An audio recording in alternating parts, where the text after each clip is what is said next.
to be interesting.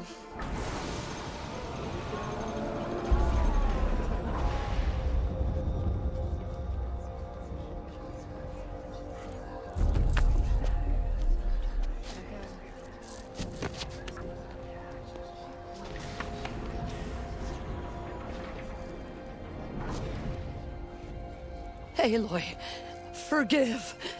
Forgive! The goddess spoke to you? She did. What did she say?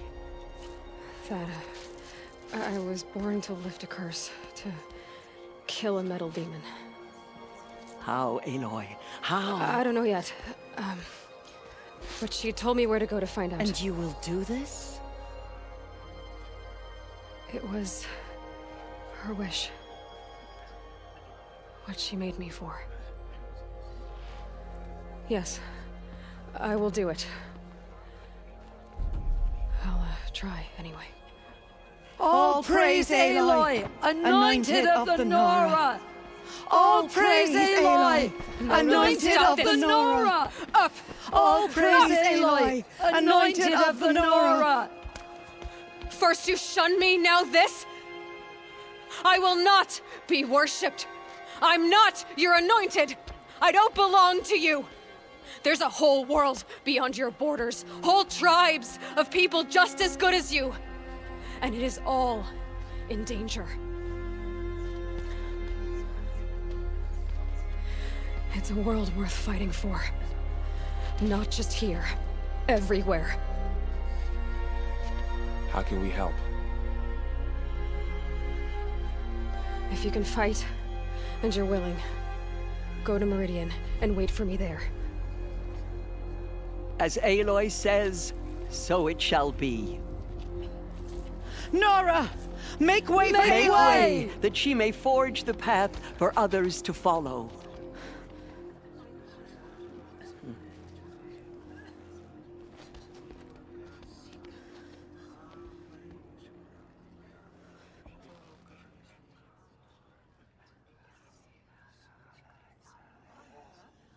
The Anointed. Bless you, Aloy. Aloy, how kind of you to spend a moment with me before you depart. There can be no doubt now. You are a blessing made flesh, the will of the goddess incarnate. It's really not that simple, Tirsa. But I guess it's close enough. I know the path ahead will be dangerous. To kill a metal devil sounds impossible, but I believe in you. Thank you. The Nora have suffered terrible losses, Tirsa. What's to become of them now? That will be for the goddess to decide. Only she knows the future. For the moment, my sister matriarchs and I will see to the wounded. And as I promised, anyone who wishes to join you at Meridian, we will declare seekers. I think for the time being, we should remain here in the mountain, close to the goddess. That might be best. If nothing else, it's a defensible position. Tirsa, I want to know Rost's story. Why he was made an outcast. He never told me. Said he took an oath of silence. What did he do? Oh. Yes, that. What crime did he commit? I will tell you if you wish. But it is a long story. Are you sure you want to hear it now? Of course I want to hear it. Tell me. Rost never committed any crime. He was an outcast by choice. What? What do you mean? Many years ago, before the derangement, before the Red Raids, a band of murderous outlanders, 12 in number, struck without warning.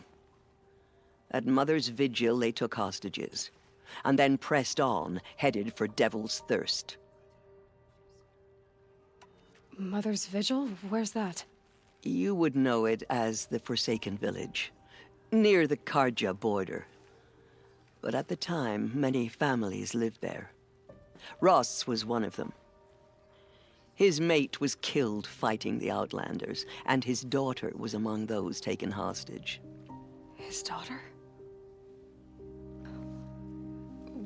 What was her name? Alana.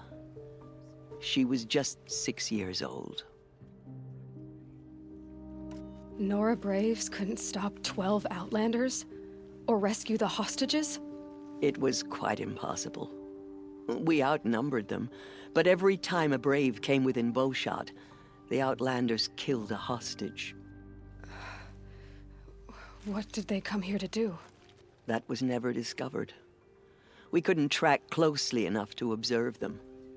We know they camped beyond Devil's Thirst for 2 days. There were reports of strange noises. And then, as suddenly as they came, the Outlanders made their way back to the border and disappeared. What happened to Rost's daughter? She was killed. Rost was one of the Braves who tracked the Outlanders, keeping his distance. There were 6 hostages still alive when they reached the border, Alana among them. Rather than release them, the Outlanders slit their throats and left the corpses just across the border, mocking us. Why? Cruelty. They knew the faithful Nora would not leave the sacred land to collect the bodies, let alone pursue them. They thought themselves safe from our vengeance. Are you saying that Rost went after them? That he became an exile? No. Rost was beside himself with grief, but even so, he would never have broken taboo. Then what did he do? He called upon the most terrible and secret rite of the Nora tribe. He begged to be made a Death Seeker. A Death Seeker? What is that? One who dies to go seeking, and in seeking, brings death to others.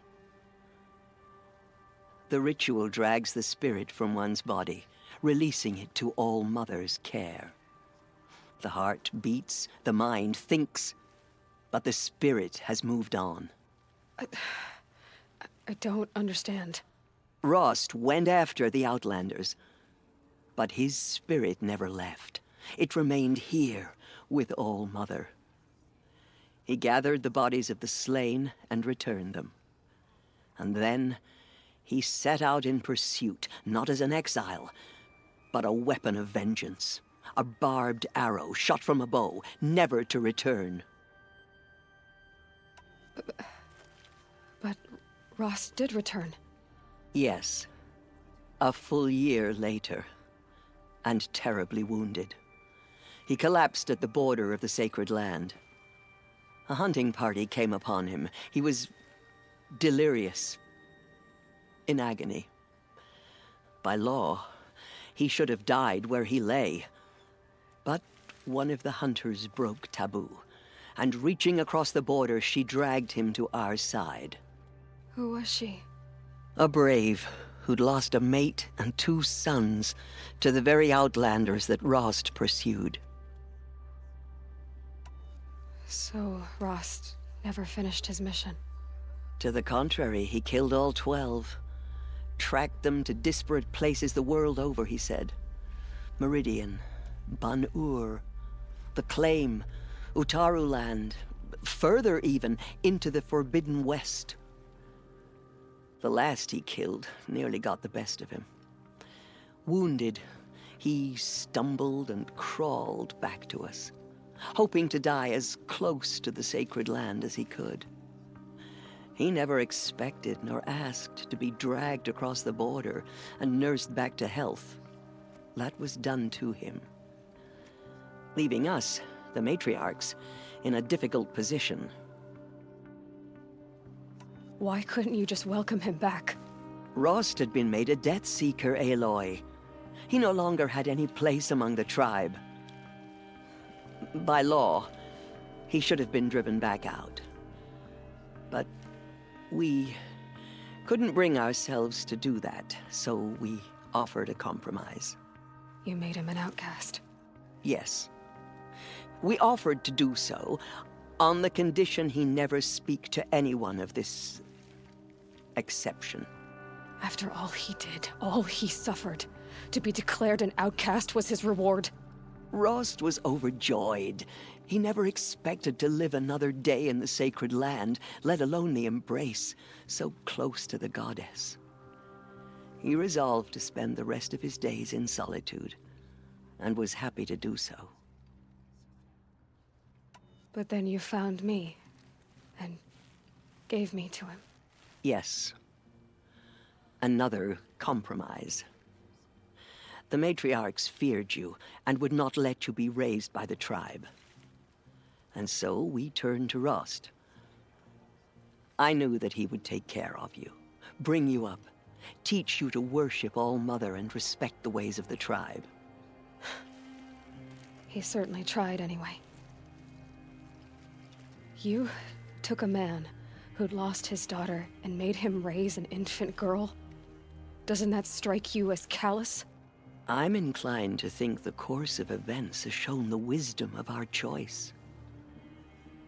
And I'm quite certain that from the moment he laid eyes on you, he saw you as a gift and never a burden. All right, Tirsa, that's quite a story. It's time for me to move on.